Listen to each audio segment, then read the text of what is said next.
Des centaines de partisans du PKK, le Parti des travailleurs du Kurdistan, se sont rassemblés ce dimanche à Erbil, la capitale du Kurdistan irakien, pour dénoncer les opérations militaires dans le sud-est de la Turquie.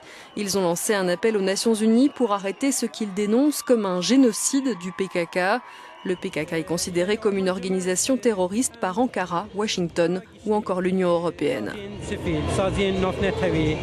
Le but de cette manifestation, c'est de sensibiliser l'opinion publique internationale et les ONG aux attaques turques en Syrie, à Cizre, Silopi, Nusaybin et Rojava. Toutes ces attaques prennent des Kurdes pour cible et elles nient l'existence du Kurdistan, estime ce manifestant.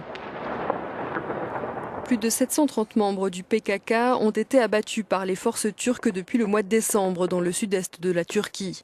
Le PKK s'oppose au pouvoir central depuis plus de 30 ans, réclamant l'autonomie d'un Kurdistan turc. Le cessez-le-feu qui prévalait depuis 2 ans a volé en éclats en juillet dernier. Depuis, la Turquie refuse de relancer le processus de paix.